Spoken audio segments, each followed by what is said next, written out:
निम्बर्गी महाराज कहते हैं, there is nothing worse than anger in us. हमारे अंदर क्रोध के समान बुरा कुछ नहीं। क्रोध जैसी बुरी वस्तु, इससे बुरा कोई नहीं। क्रोध सबसे बुरी है। Nothing worse than anger in us. क्रोध जैसा बुरा हमारे अंदर और कुछ नहीं। which therefore must be avoided at any cost। जिसे किसी भी कीमत पर हमें दूर रखना चाहिए। जैसे क्रोध का क्या हाल होता है, क्रोध करने पर मोमबत्ती जलती है, खुद को भी जलाती है। खुद जलते ही तो प्रकाशित अपना क्रोध एक तरह अग्नि प्रकाशित करती है। तो हमारे अंदर जो क्रोध होगा वो हमें जलाएगा, तभी उसका प्रकाशन हो। शांत रहेगा तो क्रोध खुद कर नहीं सकता, अस्थिर हो जाएगा चित्त। और अधिक क्रोध करने पर कहीं भी माइंड अपसेट हो जाता है, पागलता आ जाती है। निरंतर क्रोध करने पर नर्वस डिजीज हो जाती है, स्नायुविक बीमारियां हो जाती है। निरंतर क्रोध करते रहो, बीमार हो जाएगा। सबसे अच्छा परमात्मा ने जो आपको स्वरूप दिया है कौन सा है? बचपन में जो उसने हमको पैदा किया है, सबसे अच्छा स्वरूप है बालकों। जितना हमारी चिंता दूसरे ही करे, हम नहीं करें। बिल्कुल शांत, निर्बोध, संसार का कोई ज्ञान नहीं। इसलिए उसको जन्म देने वाली माँ उसको संभालती है कि उसको वो ज्ञान नहीं। ऐसे ही जीव का स्वभाव बना रहे, उसको कोई ज्ञान ही नहीं, ईश्वर की माताओं से संभालिए, वो सबसे अच्छा जीवन होगा। ईश्वर पर निर्भर होना सबसे अच्छा जीवन है। और अपने पर निर्भर होना, अहंकार पर निर्भर होना, ये सबसे दूषित जीवन है। One becomes angry with his children and scolds them in order to improve them। कोई आदमी अपने बच्चों को नाराज होता है और उनको सुधारने के लिए उन पर कभी कभी उनको नाराजगी प्रकट करता है, स्कूल फटकार।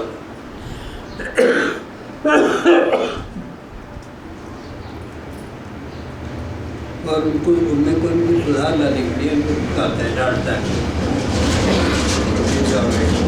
ये सब तो ठीक है, but anger outside should contain love inside. जब हम बाहर से क्रोध करें तो अंदर से प्रेम होना चाहिए।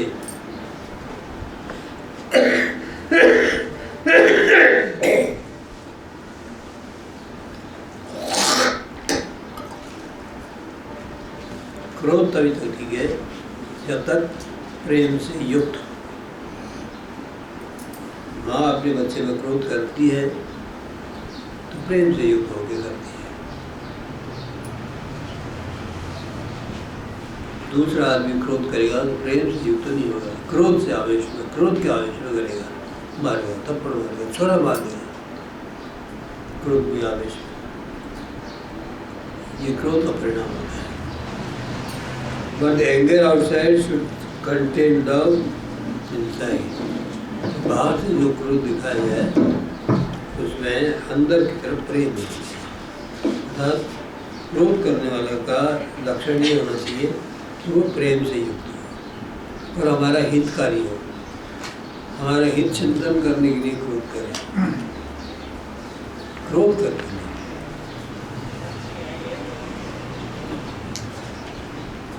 लेकिन संसार के लोग ये चाहते हैं कि हमसे कोई क्रोध न करे, बस जब भी गलती हो जाए तो उसको हाथ में कहे कोई बात नहीं, शाबाश, बहुत अच्छे। उसका परिणाम क्या होगा? बच्चा बिगड़ेगा और उसका जीवन खराब हो जाएगा। यदि समय पर यदि डांट नहीं लगाई जाए, ये भी गलती होती है। ये कई माता पिता इतने मूर्ख होते हैं, उनको पता ही नहीं, वो भी ऐसी गलतियाँ करते हैं ये बच्चे करते हैं। क्या डांट लगाएंगे? समझते ठीक, जिस जहाँ चोरों के घर में कोई पैदा हो गया और बच्चे ने चोरी करना चालू किया तो शाबाश देगा, डांटेगा? तो शाबाश देगा, अच्छा किया। जैसे घर में जन्म ले लिया, जहाँ पर दूषित कर्म होते हैं, वहाँ आपकी विवेक बुद्धि नहीं पैदा हो सकती आप में, और परिवार वाले भी विवेक बुद्धि आपको दे नहीं सकते। ऐसे बच्चे बिगड़ते हैं समाज में, तो पुलिस ठीक करती है उनको, माता पिता की बस की बात नहीं।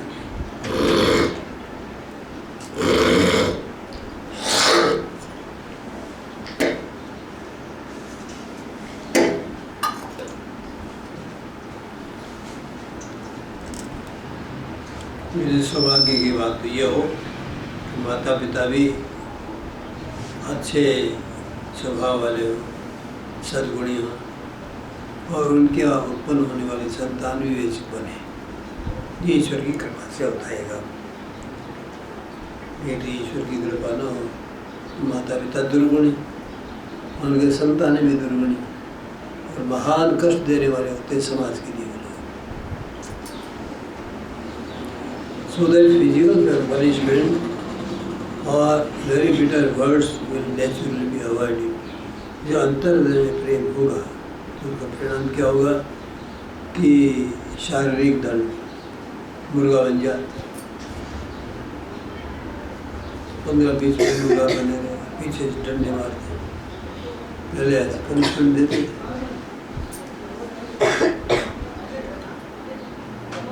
माँ बाप भी कहते थे गुरु जी आपका है लड़का मेरा, गुरु जी मन से दंड देते थे। इससे बच्चों की बुद्धि विकसित नहीं होती, ये दोष है। बुद्धि विकसित होगी, बच्चे की क्रियाकलापों को आप विवेक पूर्वक संचालित करें, उनको अच्छा स्वयं अपना अच्छा स्वरूप दिखाए, विवेक से उनको संचालित करें, तो उनकी बुद्धि विकसित होगी। और यदि कोई भी काम करेगा बच्चे तो, और डांट डपटाप लगाओगे तो कुंद होकर बैठ जाएगा, कुंद होकर बैठ जाएगा तो परिणाम क्या होगा, बुद्धि गल जाएगी अंदर के अंदर। उपयोग नहीं होगा बुद्धि का। बुद्धि का उपयोग करने के लिए काम तो करने दो, थोड़ा बहुत खेलने भी दो। जो माँ बाप बच्चों को खेलने नहीं देते, बच्चों को शरीर से भी खराब कर लेते हैं, बुद्धि से भी खराब करते हैं। बच्चों को खेलने दो, 10-15 वर्ष तक की आयु खेलने की होती है। अगर उसमें नहीं खेलने दोगे तो उसकी सारी प्रकाशित होने वाली शक्तियाँ अंदर ही अंदर खराब हो जाएगी, क्योंकि वो समय होता है जब मस्कुलर डेवलपमेंट होता है, मांसपेशियों का डेवलपमेंट होता है, विकास होता है, और मन के अंदर भी विकास होता है। इसके लिए शारीरिक श्रम जरूरी है जिससे इनका विकास हो। और हम ये समझते हैं कि जड़ करके बिठा दो, जड़ करके बिठा दो, तो परिणाम ये होगा कि वो शक्ति विकसित ही नहीं होगी, बच्चा मंद बुद्धि रह जाएगा, अयोग्य रह जाएगा, समाज में फिट नहीं होगा, कई तरह के दुर्गुण पैदा हो जाएंगे। तो माँ बाप को पता ही नहीं होता, बच्चों को खेलना भी जरूरी है, खेल भी देना चाहिए। जाओ खेलो, घंटे 2 घंटे खूब फिजिकल एक्सरसाइज करो, श्रम करो, और फिर आकर के खाने खाओ, दूध पियो। अगर ये नहीं करेंगे तो बच्चे आपके विकसित होंगे नहीं, जड़ बुद्धि हो जाएगी सबकी। तो इसलिए इनको शारीरिक दंड और कठोर शब्दों का प्रयोग, ये दोनों नहीं करेंगे आप, अगर प्रेम होगा तो। Pride for anything, whether for secular or spiritual reason, is suicidal. किसी चीज़ के प्रति यदि आपके मन में गर्व हो, जो सांसारिक वस्तु हो या पारमार्थिक वस्तु हो, सेकुलर सांसारिक,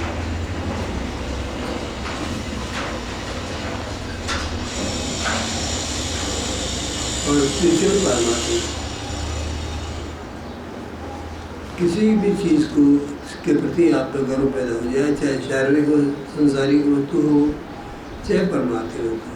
मैं इतना वजन करता हूँ, मैं इतना बैठता हूँ, मेरे को ये अनुभव है, अगर ये गर्व आ गया तो आपकी प्रगति खत्म।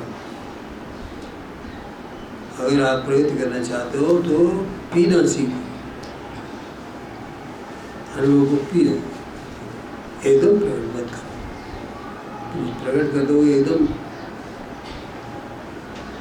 तो वो आगे विकास नहीं होगा। अनुभव को आप बहुत धीमे धीमे, आज अनुभव आया, तीव्र आया, कल भी आने दो, परसों आने दो, निरंतर आए, अस्थाई हो जाए तब स्थाई हुआ ही नहीं रहा। आपको मेरे को तो आज ये दिख गया तो गया दिख गया, दिखा और गया। इसलिए अनुभव का प्रकटीकरण त्वरापूर्वक मत करो, उसको पीना सीखो। ईश्वर ने अनुभव दिया है उसके साथ रहो, मन में उसको जमाए रखो, उसको बाहर प्रकट करो। तो क्या है, सुसाइड नहीं, आत्मघात होगा, दोनों चीज जाएगी। यदि आप सांसारिक वस्तुओं के कारण गर्व करेंगे, मेरे पास इतना पैसा है, मेरे पास इतनी चीज़ें संपत्ति है, तो वो चीज़ें चली जाएगी, कोई जो छीन लेगा। यदि बर्बाद के विषय में आप सोचोगे मेरे पास इतने अनुभव है, मेरे इतना संपन्न हो गया, वो अनुभव भी आपसे चले जाएंगे। गर्व नहीं होना चाहिए। ईश्वर ने दिया है तो गर्व आपका, आप क्यों करता है? ईश्वर ने दिया तो धन्यवाद दो, गर्व का काय के लिए। It destroys itself after destroying the thing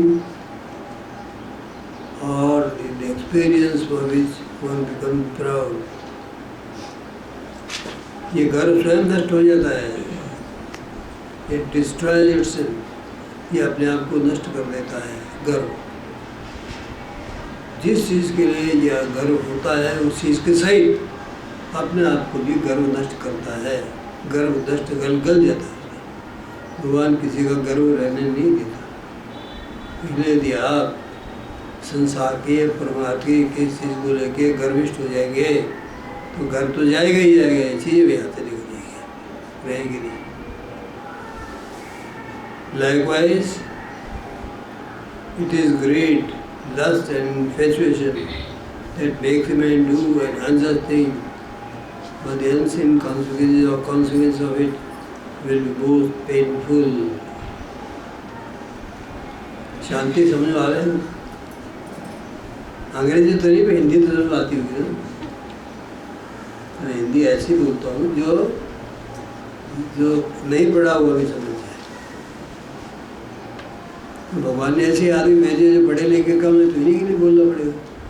हम विद्वत्ता की भाषा का प्रयोग करें तो हम ये नहीं जानते कि हम किस किस लिए बोल रहे हैं, तो आकाश में जाएगा उसी तरह। हमें बोला है इन लोगों के लिए, इस स्तर पर आके बोला है। कंटेंट तो वही होना चाहिए, बात वही होनी चाहिए, लेकिन इनके स्तर पर आकर बोल सकता है आदमी। थोड़ा विवेक होना चाहिए, उसको क्या बोलूँ।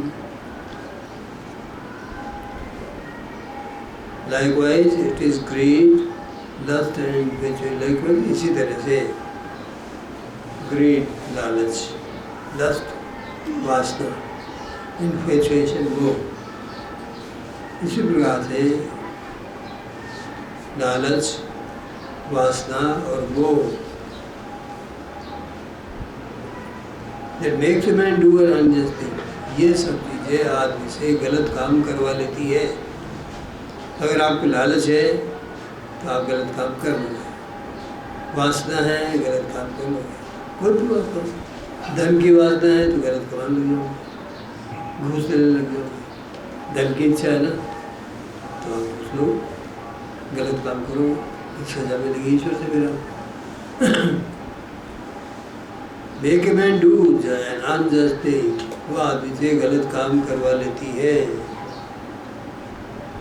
तो ध्यान से consequence of it will be most painful. ये जो अदृश्य इसका परिणाम है बड़ा भयानक होगा, परिणाम बहुत खराब होगा। ऐसी पिटाई होगी भविष्य में कि आपको मन याद आ जाएगी। याद आने से कुछ भी हो तो मर गई, आप याद करने से क्या होगा, गई ना।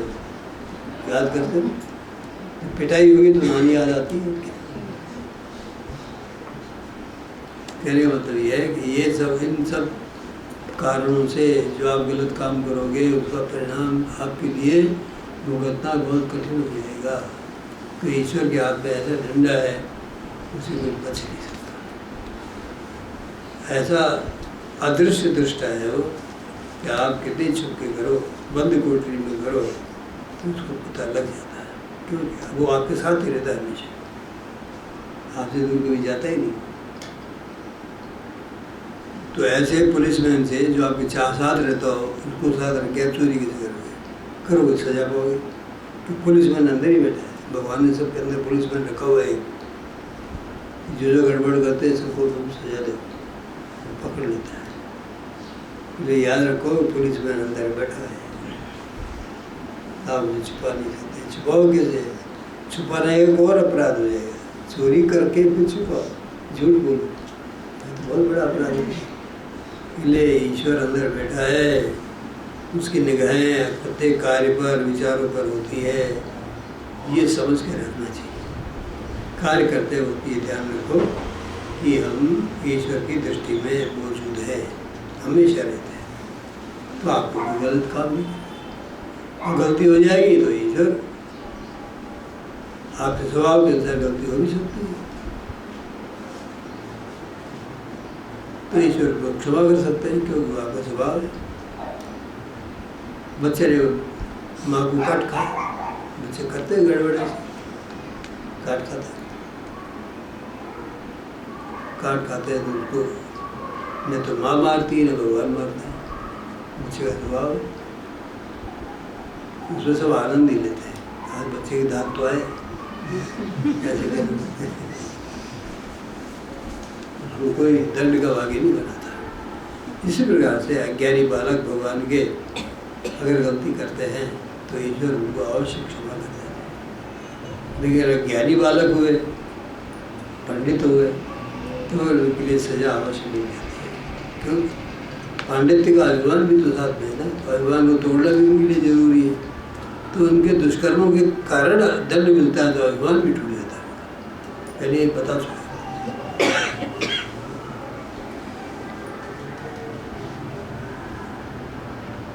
The excuse that the unjust and immoral act was done inadvertently would not save one from the consequence. ये बहाना कि ये अनैतिक कार्य इनएडवर्टेंटली चलते हो गया, असावधानी कारण हो गया, ये आपको परिणाम से नहीं बचा पाएगा। ये बहाना नहीं चलेगा। तो कानून में भी एक नियम है, ignorance of law is no excuse, ऐसा कहते हैं। Ignorance of law is no excuse. कानून का ज्ञान न होना कोई बहाना नहीं हो सकता कानून तोड़ने का। कानून जानना आपका फर्ज है। देश का कानून है, समाज का कानून है, उसको जान के काम करना आपकी बुद्धि के लिए आवश्यक है। क्यों नहीं जानते आप? तो बहाना नहीं चल सकता। Burning coal is equally painful whether trodden consciously or unconsciously। ये जलता हुआ कोयला समान रूप से दुखदायी होता है, चाहे उस पर चेतन अचेतन कैसे भी रख दिया जाए। चेतन रूप से पैर रख दो, यदि आप जानबूझ के पैर रख दो और तो अनजान में पैर रख दो, जल आएगा तो दुख आएगा। तो आप कहते मुझे क्या पता है जलाता है या कोयला पड़ा है? तो भाई देखो, आँख है, देख के चलो। नहीं आँख का प्रयोग करते आप, बुद्धि है, सोच के चलो कि रसोई है या पता नहीं क्या क्या चीज़ें होगी। और जंगल है तो भी देख के चलो, पता नहीं बिच्छू सांप कुछ भी हो सकता है। यदि आप ऐसी परिस्थिति में सावधान होना नहीं जानते तो परिणाम तो आएंगे। सावधान होना भी जरूरी होता है।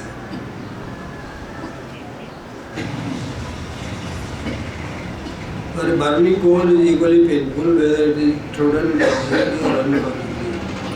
In showing that He is just, God has to become merciless to the unholy and is full of mercy for just and the good. ईश्वर को यदि ये दिखाना है कि वह न्यायी है, ईश्वर को अगर ये बता रहा है कि हम न्याय करते हैं, तो उसके लिए जो दुष्कर्मी हैं उनके लिए कठोर होना पड़ेगा। अनहोली यानी दुष्ट।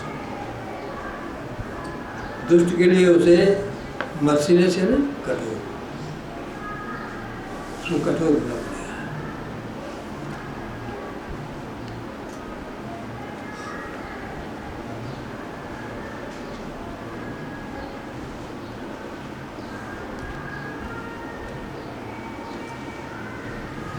As he is full of mercy for the just and good, और जैसा कि वह न्यायप्रिय व्यक्तियों के लिए, सब अच्छे व्यक्तियों के लिए वो प्रेम से भरा हुआ है, ये भी उसे दिखाना पड़ा।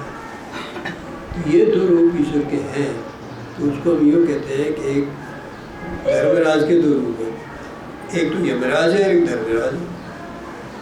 जो अच्छे आदमी होते हैं उनको धर्मराज के सामने ले गया जाता है कि साहब ये अमुक संजी आए हैं, बड़े धार्मिक व्यक्ति है, तो उनको दूसरे दरवाजे से ले जाते हैं। वहाँ धर्मराज दिखाई पड़ते हैं और वहीं खाते खोले जाते हैं उनके तरफ, सब अच्छे अच्छे काम होते हैं। तो उनको कहता जाओ इनको ऐसे लोगों को धर्मराज में मुक्ति नहीं होती है, लोग मिल जाते हैं, जाओ ऐसे लोग को। और यदि दुष्ट आदमी है तो यमराज के सामने ले जाते हैं और चिट्ठे खोलते देखो ये दुष्टताएं की, तो कहते जाओ ऐसे नरकों में। तो उसी के दो रूप है, यमराज के ही, यमराज धर्मराज। यहाँ पर अच्छे व्यक्तियों के लिए सदगति मिलती है और दुष्ट व्यक्तियों के लिए अधोगति मिलती है। तो ईश्वर के भी इसी रूप है कि जो शुभ कर्म करने वाला है उसके लिए वो प्रेम का वरदान देता है, और जो कठोर दुष्ट आदमी हैं उनके लिए सजा का वो करता है, आयोजन करता है। इसमें सजा नहीं तो कहते गोल मथोल हो जाएगी। दुष्टों को सजा नहीं मिलेगी ईश्वर की तरफ से, तो संसारी व्यवस्था कैसे चलेगी? आगे समझो दुष्ट तो बहुत है, सजा मिलती नहीं है, सजा बहुत बुरी मिलती है। आपको आपने दुष्ट का काम कर लिया तो रात दिन आपके अंतर मन में दुख भरा रहता है, मेरे को ठगी। जिन व्यक्तियों से उसने गलत पैसे ले लिए उनके सबके दुराशीष उसको लगते हैं। सब दुराशीष देते हैं, इतने व्यक्तियों को दुराशीष को शांत कैसे बैठने दी। और फिर ईश्वर की निगाह में रहती है, इसलिए उसका चित्त हमेशा दुखी रहेगा कि ईश्वर प्रसन्न नहीं हो उनसे। तो समाज अप्रसन्न, ईश्वर अप्रसन्न, उसके अंतरात्मा अप्रसन्न, तो बताओ उसको सुख का पैसे लेना ही सुख थोड़ी है। चित्त की प्रसन्नता भी तो चाहिए, आनंद होना चाहिए चित्त में। वो कहाँ बताओ, दुखी तो पहले ही हो गया। वो खजाने में बोरे भर लिए तो पैसे हो गया, उसे क्या हो गया। ऐसे तो कुत्ता भी कभी कभी रोटियों को ले जाकर मिट्टी में दबा देता है, खाने का काम नहीं आता, दबा देता, उसकी हालत में दबा देता है। तो जो पैसों के कुत्ते हैं वो ये काम करते हैं, ले जा करके पैसे बोरों भर भर के दबा के कुत्ते ही। उनको क्या सुख मिल रहा है? सुख तो उसका प्रयोग करना ही मिलता है धर्म में, दबा के रखने से क्या सुख मिलेगा आपको? तो गलत धारणाएं हैं लोगों के दिमाग में। एक ऐसा आदत पड़ गई सोचने की कि पैसे खूब इकट्ठे रहने चाहिए, तो काम आने से इतने पैसे हो तो आपके लिए परमात्मा दी हुई चीज़ है, इतना परमात्मा दे देगा आपको। लेकिन मान लीजिए कोई साधारण आदमी, अनपढ़ आदमी, उसको यदि आदमी करोड़ों दे दिए जाए तो क्या करेगा? क्या करेगा? करोड़ों दे दे कोई शांति भाई अपने कोई करोड़ों दे दे, क्या करेंगे अपन? आफत हो जाएगी। कहाँ रखेंगे? ये पूछते फिरोगे पहले कि कहाँ रखें, इधर में। कोई कह जाए तो हमें दे दे, हम रख देंगे। तो अगर उसको दे दिया तो आप लौटाएंगे, तो रोते फिरोगे आए भर दे दिए। उसको देने में भी, आपके रखने में भी दुख और किसी को देने में भी दुख, पीड़ा ही पीड़ा। तो पैसा इतना होना चाहिए आपका काम खूब आराम से भगवान के भी भोग लगा सके आप आराम से, घर गृहस्थी का काम भी आराम से चल जाए। आगे पैसे का क्या करोगे बताओ? छोड़ के मर जाओगे तो उसका वो उपयोग तो नहीं हुआ। फिर भी लोग आइए सोचते पैसा रखो, वो लखपति है तो करोड़पति, करोड़पति अरबपति, भूख बढ़ती जाती है। ज़्यादा मिलता है वैसे भूख बढ़ जाती है।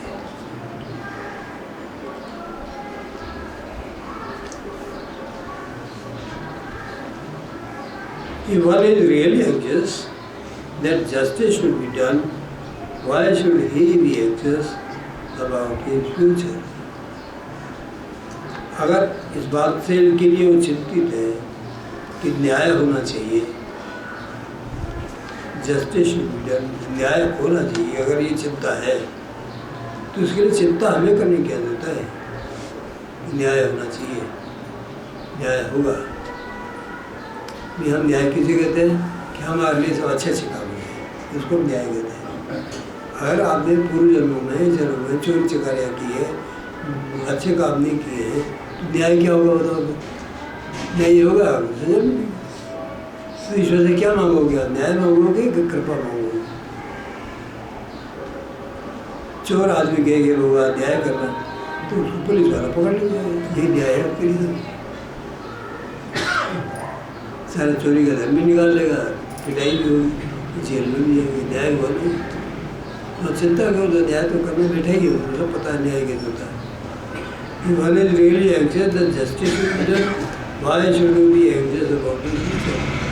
तो अपने भविष्य की चिंता क्यों करता है? वो भविष्य के हाथ में सब न्याय भी करेगा। You have to be certain that nothing unjust will ever happen on the kingdom of God. उसको इस बात के लिए हमेशा निश्चिंत रहना चाहिए कि ईश्वर के राज्य में अन्याय कभी होगा ही नहीं, अन्याय नहीं होगा। आप कहते हो हमारा तो अन्याय हो रहा है, गरीबी है, अन्याय नहीं है। हम समझते नहीं ईश्वर के साम्राज्य में काम कैसे चलता है, हमारे कर्मों के परिणाम है, हम उसको पसंद नहीं करते। चोरी करके चोर इस बात को पसंद नहीं करता, चोर पकड़ा जाए वो जेल में उसकी लाठियाँ लगे, कब पसंद करेगा? वो कहेगा भगवान कृपा करो आप, उसको तो न्याय मिलेगा। कृपा कर दे तो फिर चोरी करेगा वो तो समाज व्यवस्था के लिए ईश्वर उसको दंडित जरूर करेगा। आप इस बात की चिंता मत करो। आप अपने सुख के लिए न्याय मांगते हो तो न्याय तो मिलने ही वाला है, न्याय मिलेगा वहाँ से। यदि आप कहते हो हमारी दुर्वस्था ये न्याय नहीं है तो ये कहना गलत है। हमारी जो भी दशा है, चाहे शारीरिक दशा है, रोग है संसार के, कितने भी हमारे रोग लग गए हैं या हम संसार में सुखी नहीं है किसी भी तरह से, तो ईश्वर का न्याय है। आप अन्याय कैसे कह सकते? जो कुछ किया हमने उसका परिणाम है, अन्याय कैसे हो गया? ईश्वर के राज में कभी अन्याय हो नहीं सकता, ये ध्यान में रखना चाहिए और निश्चिंत रहना चाहिए।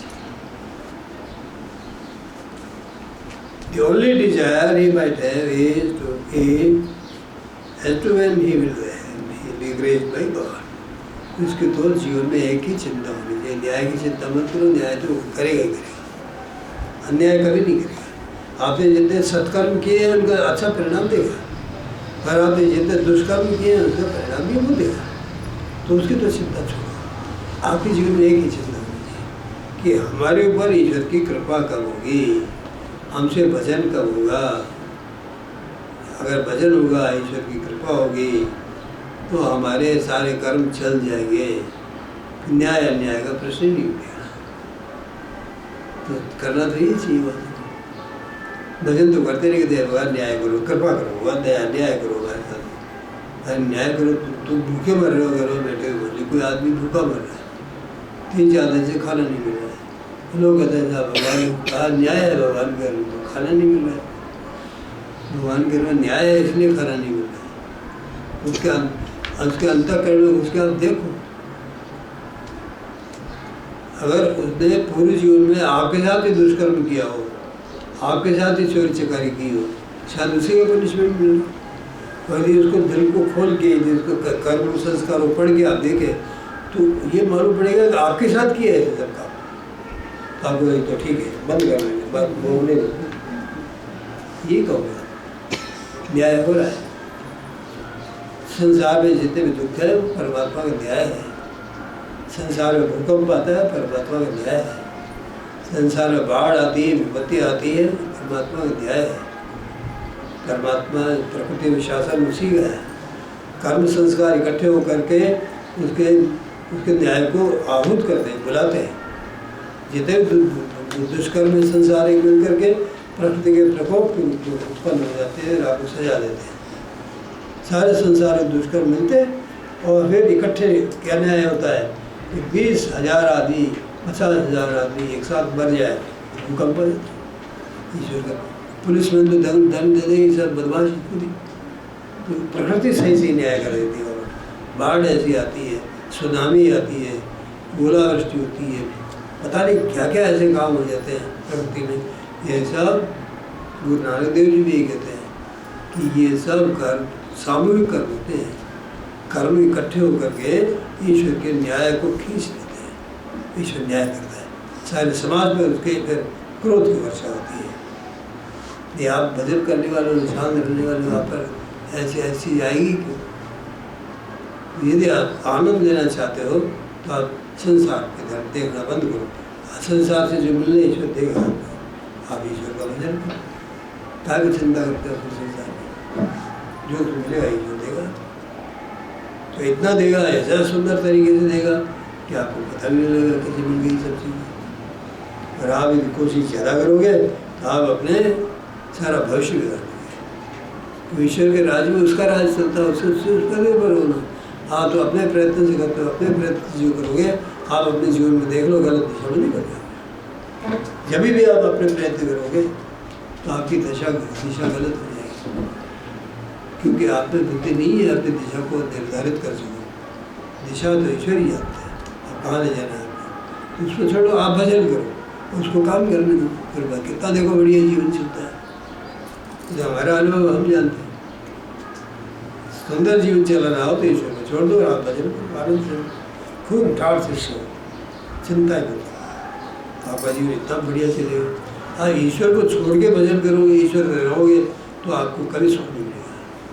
तो ईश्वर का साथ लिए उसके तो अवहेलना कर रखी है और अपने प्रयत्न से अपने इंद्रिय सुखों के लिए रात दिन लगे रहते हो तो संसार की बैल हो गया। और क्या हो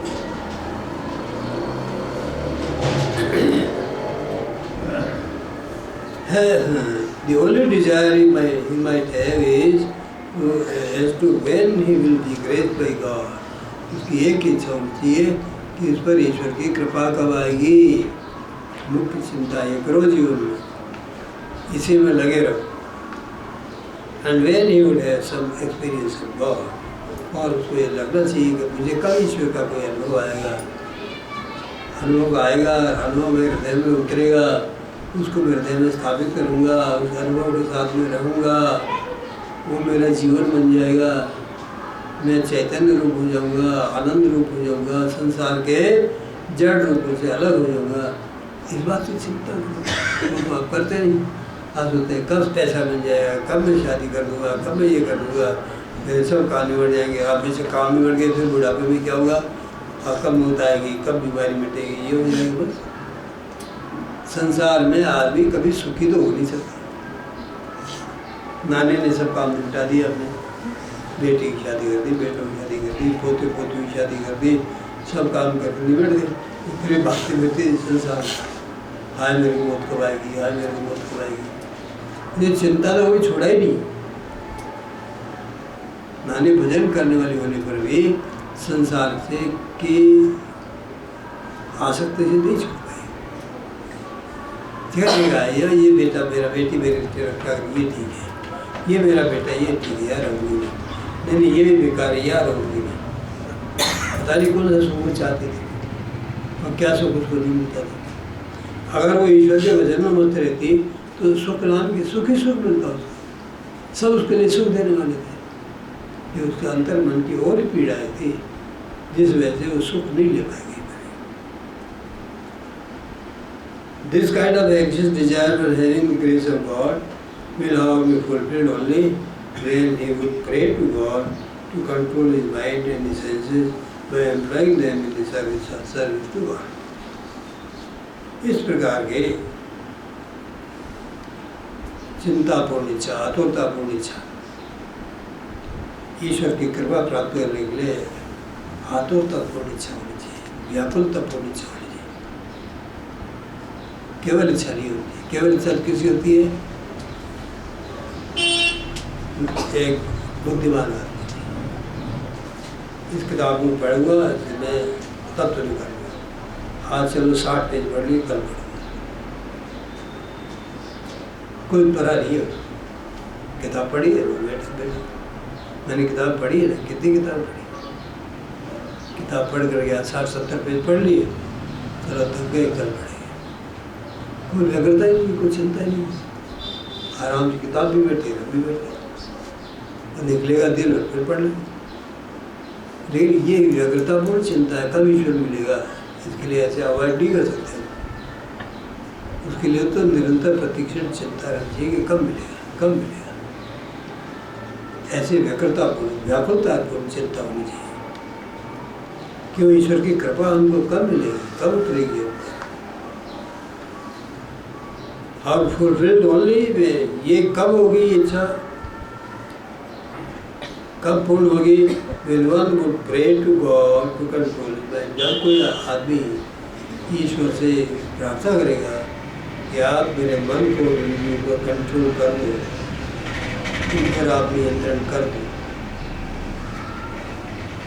When he would pray to God to control his mind and his senses, मन और इंद्रियों पर आप पकड़ लो इनको, भागने मत दो इधर उधर, ऐसे जब वो प्रार्थना करेगा,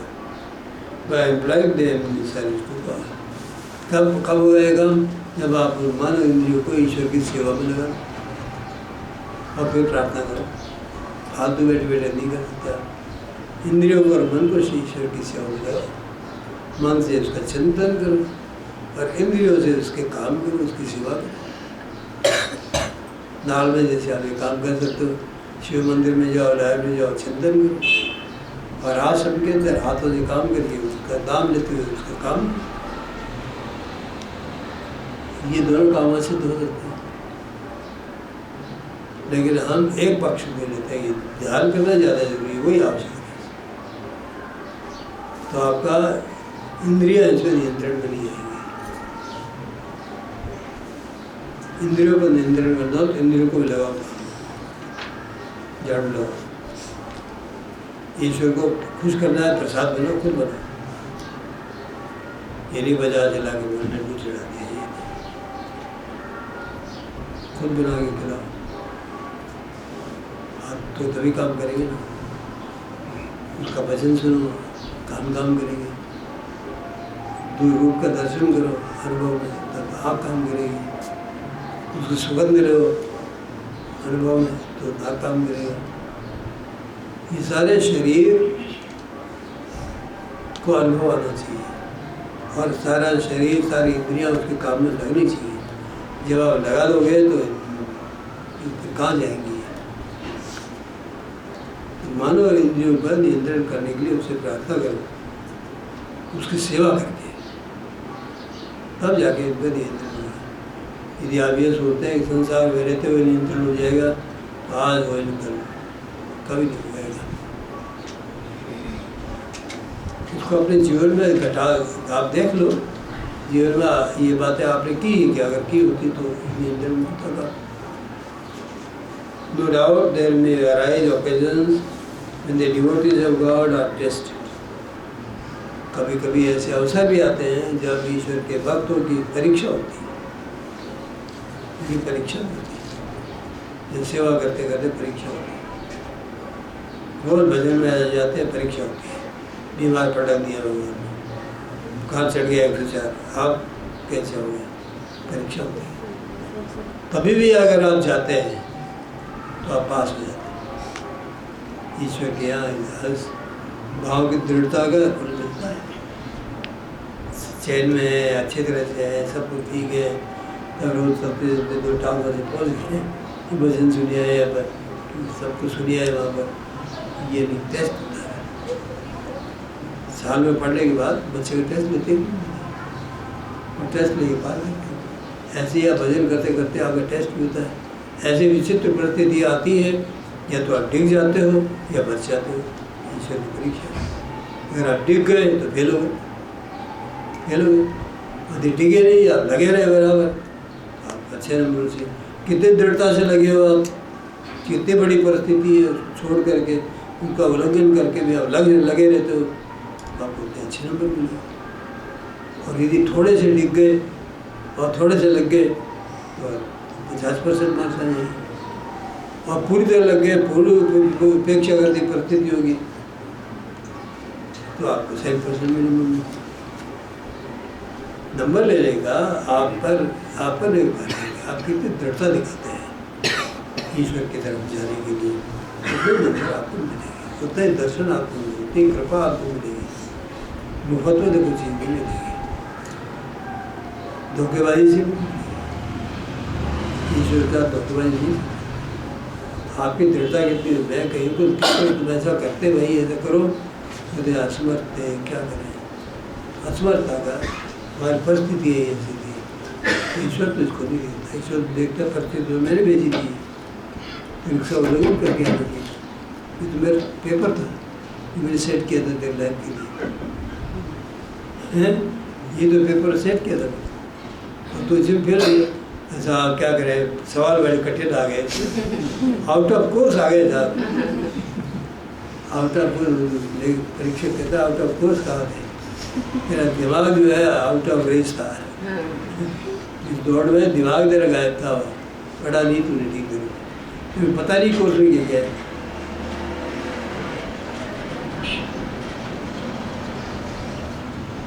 No doubt there may arise Caucasians, ऐसी भी परिस्थितियाँ अवसर पैदा हो सकते हैं। When the devotees of God are tested, विशेष भक्तों की परीक्षा होती है। भक्त कहते हैं हम तो भगवान के लिए डिवोटेड हैं, पूरी तरह से उन्हीं के साथ हमारा एक है, सब कुछ है। तेरा तुझको सौंपते क्या लागत है, लेकिन जब देने का सवाल आता है तब उत्साह में 10 कदम आगे और प्रैक्टिस में 10 कदम पीछे। उत्साह तो पूरा है, सब कुछ तेरा ही तेरा है, हमारा है क्या, और क्रिया में सब कुछ मेरा ही मेरा है, देना हो तो तू दे, तू मानदार ज़्यादा है। ऐसे कह के भगवान से पीछे अपनी मुँह मोड़ ले, देंगे नहीं। अभी मैं तो सामान्य बात कहता हूँ, आप लोगों पर नहीं है ये बात, तो सामान्य जगत की बात है। आप लोग तो बात में इस श्रेणी बातें नहीं, आप बड़े उदार हैं और मैं कामियाँ बताना मेरा लक्ष्य भी नहीं है, क्योंकि आप स्वयं सजग हैं, कमियाँ क्या होती है आप खुद जानते हैं। Abuses might be hurled at them. Here there should be neither retaliation nor any change in their love.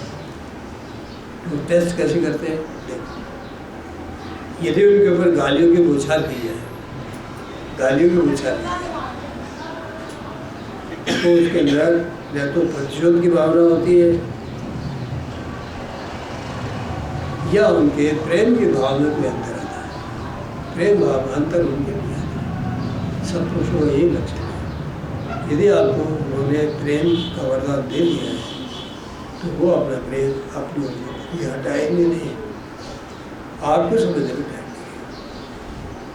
ये इनका प्रेम था, आपको लाभ भी देगा, लेकिन हम अज्ञानवश समझते नहीं, बहुत समझ नहीं आता है समझने। तो प्रेम के दृष्टिकोण में कोई अंतर नहीं आता उनके, प्रेम रहता ही रहता है, ईश्वर का प्रेम तो रहता ही रहता है। कितने लोग ईश्वर गालियाँ दे रहे संसार में, कितने लोग नास्तिक, कितने लोग खाना सबको दे रहे हैं, सबको करा अच्छे से अच्छा मिल रहा है, दुष्टों बदमाशों को ज़्यादा बढ़िया मिल रहा है। बाहर की बात है, अंदर की बात तो क्या है, वो तो ईश्वर जानता है क्या सजा मिल रही हो उनके लिए, उनके कर्मों के अनुसार भावी जीवन की रूपरेखा तैयार हुई है, कैसे नीचता के कारण क्या क्या सजाएं मिलेगी, सब आने लिखे जा रहे हैं, बराबर लिखे जा रहे हैं, कर्मों के परिणाम बराबर अंकित हो रहे हैं। जब जीवन समाप्त होगा वो परिणाम सबके सब इकट्ठे मिल जाएगा, छूटेगा कोई नहीं। One should suffer in the name of God and continue to have full faith in Him. ईश्वर के नाम पर यदि आपको कष्ट दे, ये दाम में देगा, आपको कोई कष्ट दे, तो आपके अंदर सहन करने की विधता होनी चाहिए। माता पिता कष्ट नहीं कर सकते ना आपको, तो सहन करने की विधता करेंगे ना। ईश्वर का नाम लेंगे, प्रहलाद भगवान के लिए इतने अडिग थे कि उन्होंने भगवान का नाम लेना छोड़ा नहीं। अग्नि में बिठा दिया, सांप से कटवा दिया, क्या क्या किया, छोड़ा नहीं। ये अटल विश्वास, अटल प्रेम ईश्वर में तो हमारे जीवन में हमें करके भी दिखाना चाहिए। जब छोड़ेंगे नहीं तो प्राप्ति फिर संभव है। ईश्वर आपका साथी बन जाए।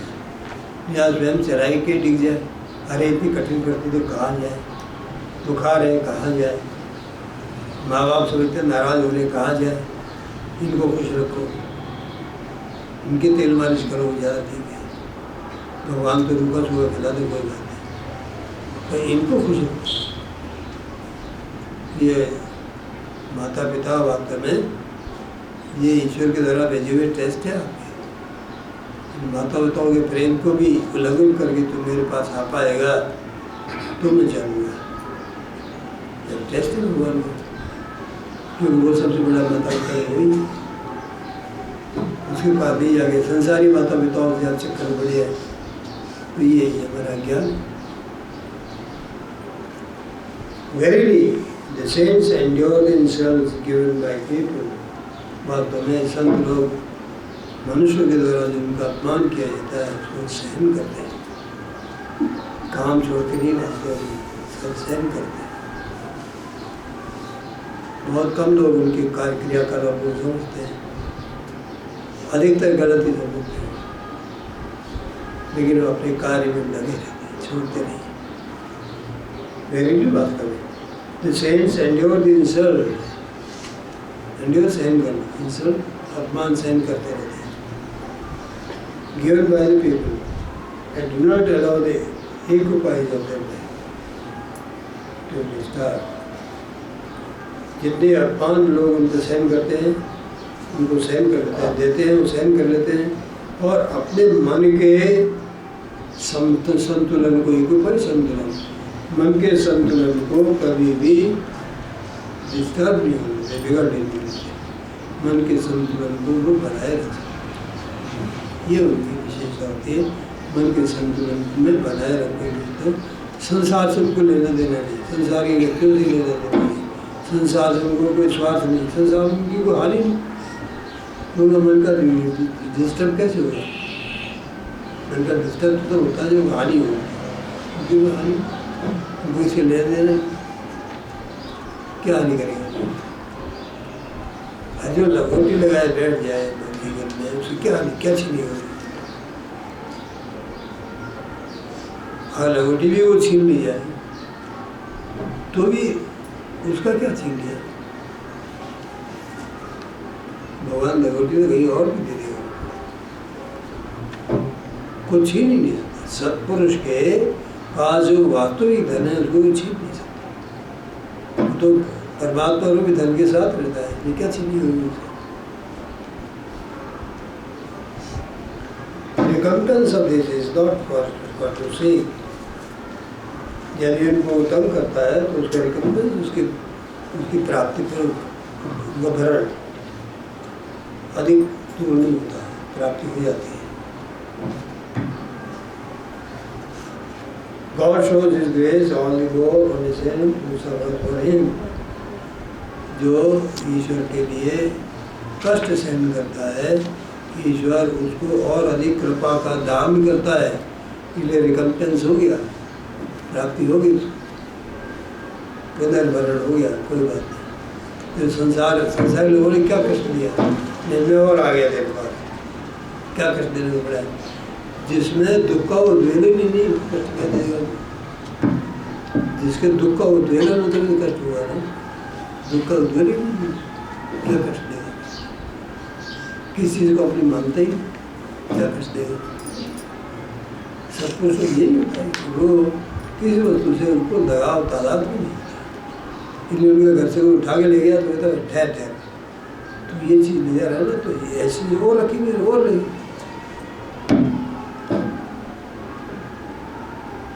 तो इतना क्यों ले जा रहा है? मैं बताता हूँ तुझे, वो देख क्या क्या चीज़ और बड़ी उठा के ले, तो उसको क्या कष्ट होता है, वो दुआ भी छोड़ देता है। बाबा मैं तो नहीं जाऊँगा।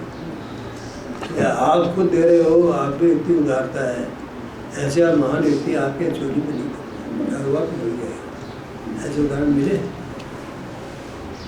सब कुछ लोग दे चले जाओ। और चोर लोग तो बोलते हैं मैं आप अपनी नहीं जा सकते, ऐसे लोगों की हम चोरी नहीं कर सकते, सजा कड़ी मिलेगी, नहीं करेंगे तो ईश्वर की कृपा होगी कि नहीं होगी? परसों मैं आ रहा था यहाँ, तो टेम्पू से आ रहा था, एक टेम्पू वाला का मैंने कहा कि पैसे मेरे पास 10 रुपये छूटे थे और 100 रुपये की नोट थी, और उससे 15 रुपया तय किया था।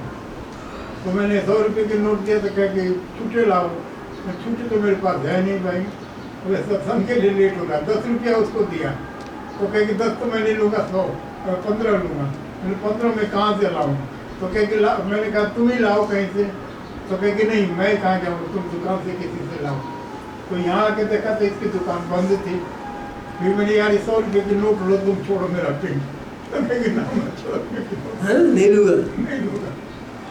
फिर जो है कोई दूसरा टेम्पो वाला आया और उससे मांग के दी। हाँ तो नहीं, टेम्पो वाले भी अच्छे आदमी भी होते हैं, कभी कई बार पर्स वापस पकड़ा जाते हैं, सब बदमाश नहीं होते दुनिया में, अच्छे आदमी भी बहुत है और नालायक आदमी भी एक से ऊंचे दर्जे के भरे पड़े हैं। One should not be lethargic and postpone doing his duties. दिमाग में मारे कहते हैं एक बात ध्यान में रखनी चाहिए कि हमें आलसी नहीं होना चाहिए, कि परमात्मा हमको हमारी जड़ों से सिखा रहे, कहाँ से प्रारंभ करना चाहिए, हमें लेथार्जिक नहीं होना चाहिए, कि परमात्मा के लिए आवश्यक है काम, प्रारंभ से सीखना चाहिए। 8 बजे तक सो रहे हैं, सूर्योदय तक सो रहे हैं, ये कोई जीवन नहीं है। आजकल के लोग आप करते हैं, उनके बच्चे भी ऐसे करते हैं। तो ये हमारे प्राचीन समय, ब्राह्मण मुहूर्त में उठो, नहाओ लो, भजन करो, गायत्री का जप करो, सिखाते थे ब्राह्मण लोग गायत्री का जप करो, स्नान जल्दी करो, उठ करके ब्राह्मणों को शिक्षा दी जाती, और करते थे। वेद पठन होता था, एक ऐसा स्वर से गायन होता था, वेद पाठ किया जाता था, इकट्ठे ब्राह्मण लोग बैठ के करते थे। ऐसी परंपरा है, बड़े धार्मिक वृत्ति के लोग।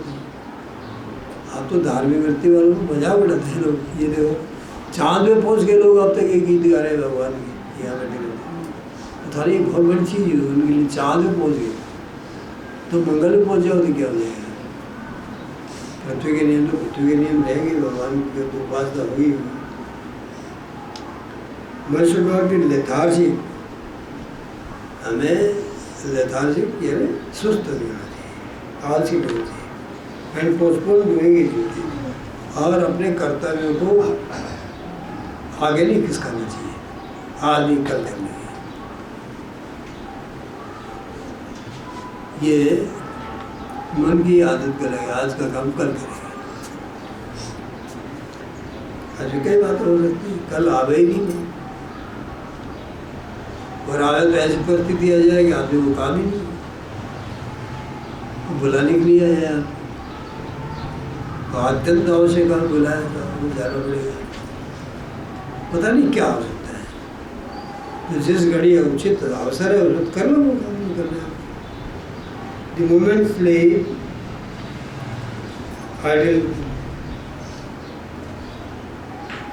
sleep, idleness and fascination overtakes him, जिस क्षण निद्रा, सुस्ती, मोह उसको घेर लेंगे,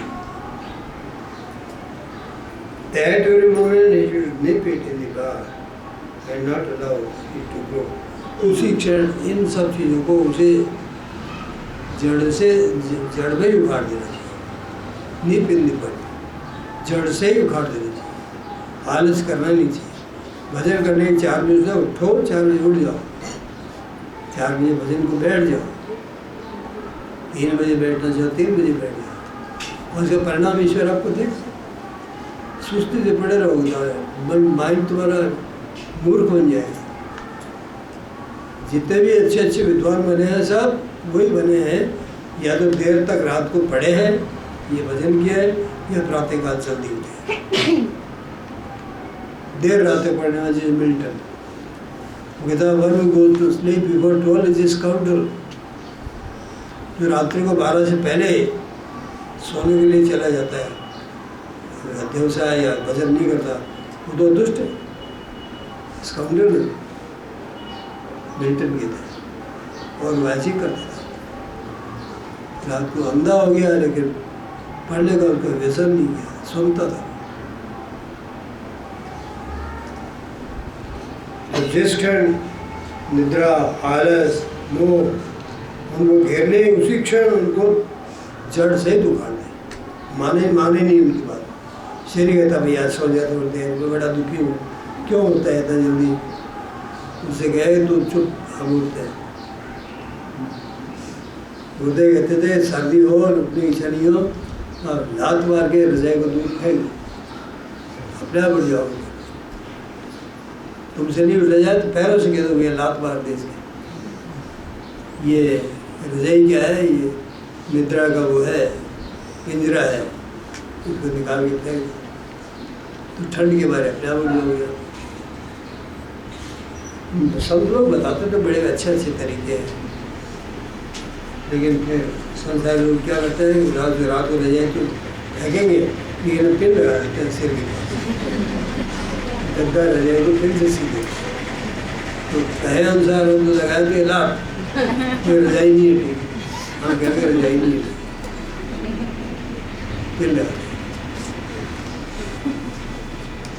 This constitutes daily exercise. ये नित्य का नियम होना चाहिए, सेक्रेटरी डेली सेक्रेटरी त्याग, नित्य का त्याग उसका है। त्याग करना सीखना चाहिए। तो लड्डू मिलेंगे कैसे? आप त्याग नहीं करोगे, खड़े नहीं होगे तो कहाँ से भजन होगा, कहाँ से मिलेगा? अरे रोटी नहीं पकाओगे तो खाओगे कैसे?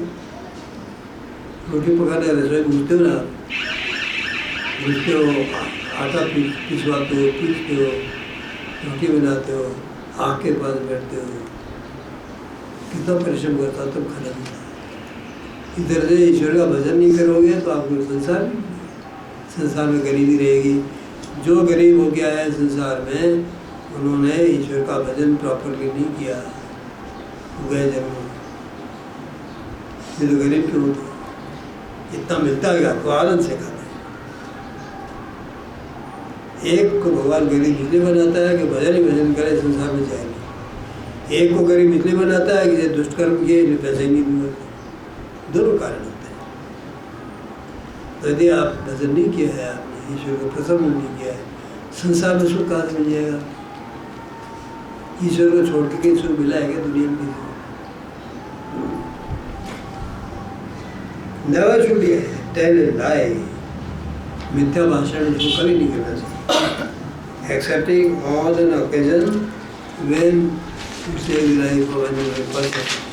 जब किसी दूसरे आदमी का जीवन रक्षा होनी हो, ऐसे केस में तो झूठ बोल सकते हो, बाकी ये झूठ नहीं बोलना चाहिए। दूसरे का जीवन बचाना है तो झूठ बोलो। नंबर की बात ने ऐसी झूठ बोला था, लेकिन बाद में वो बोले मैंने झूठ तो बोल दिया, लेकिन इसका परिणाम क्या होगा मालूम है?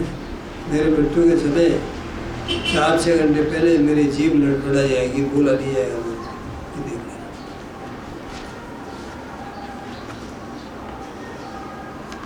निर्मल की भारत में यही कहना था, अगर जीवन में सुख चाहते हो झूठ से दूर।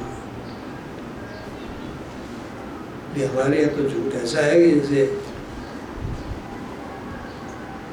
चिकने जगह पर लोग फिसल जाते हैं, गिर पड़ते हैं, हाथ पैर भी टूट जाते हैं। ऐसे झूठ फटाफट ऐसे निकलती है। सच से भी ज़्यादा झूठ सच मालूम करती है, सच के अपेक्षा ज़्यादा सच्ची मालूम करती है झूठ। क्वेश्चन नहीं करने को मन में आता ही नहीं, सवाल करे तो झूठ बोल रही है सच बोल रही है, ऐसा मालूम करता है। तो झूठ बोलने में इतने एक्सपर्ट होते हैं, इतने चतुर हो जाते हैं झूठ बोलने में। सच बोलने में मालूम पड़ जाता है कि सच बोल रहा है, झूठ बोलने में नहीं मालूम होता। झूठ बोलने में मालूम होता है मान सकते ये बात, ऐसे तरह झूठ। Accepting on an occasion when save life and one should be prepared to lose everything that belongs to him.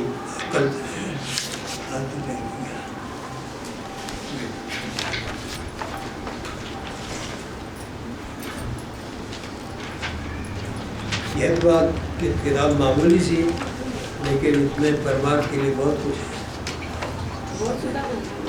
बहुत सुधा में सारी बातें हैं। है ही उसी के बहुत सुधार कोई नहीं किया। चलो रिपीट हो गया, कुछ तो घुसे अंदर। एक कील को अंदर घुसाने के लिए कितनी चोट मारनी पड़ती है, हमारे दिमाग के अंदर बातों घुसाने के लिए कितनी किताबों की चोट पड़ती है, तो थोड़ा बहुत मिलता है।